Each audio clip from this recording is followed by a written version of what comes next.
after when Umar ibn Khattab radiallahu anhu, actually what happened was, he became the Khalifatul Muslimin, right?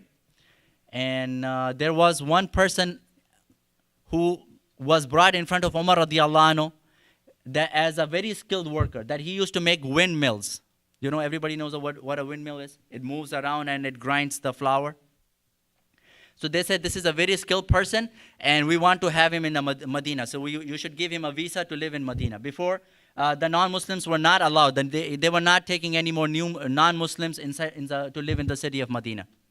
So this person was brought to live in Medina, so that and he was brought to Umar ibn Khattab so that he can give him the special permission and give him the visa. And it was granted. And he used to work with one of the Sahabi. His name was Mughirah ibn Shu'bah radiyallahu anhu. So he used to work, and the name of this worker was Abu Lu'lu. And he was a Majusi. Majusi means he is the fire worshipper. He used to worship fire and the sun. So now he lives with Mughirah ibn Shu'bah, and Mughirah ibn Shu'bah used to charge him. And he used to charge him how much? Like 100 dirham. And he went to Umar ibn Khattab saying that this is too much. I want you to relieve me. It is a lot of money that he's charging. And Umar radiallahu anhu investigated that how much he makes and how much he needs to pay for his living. And he said, no, it's not too much.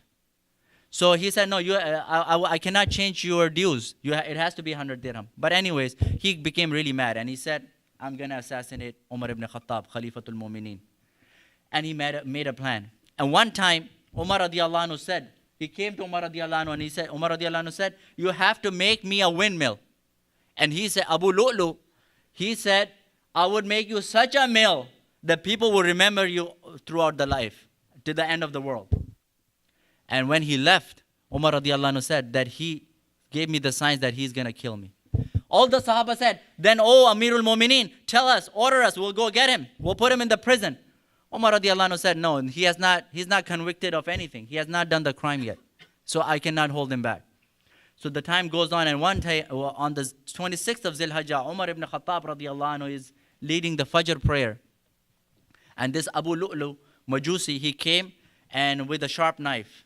And he came and he stabbed Umar radiallahu anhu. Back then, there was no lighting arrangement. In the Fajr time, it was dark outside and it was dark in the masjid. He comes in the masjid and he stabs Umar radiallahu anhu in the back. And now he tries to run away, and he can't run away.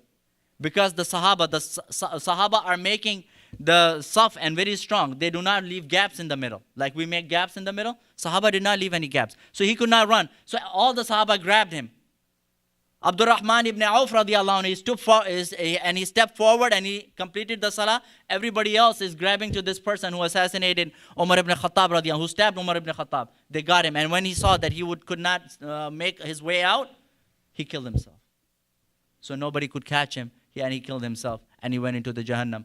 On the other hand, Umar radiallahu anhu was taken home, and anytime he would be given some milk or any juice to drink, it would come out of his intestine. It would not stay. And he said, that means my time of death has come.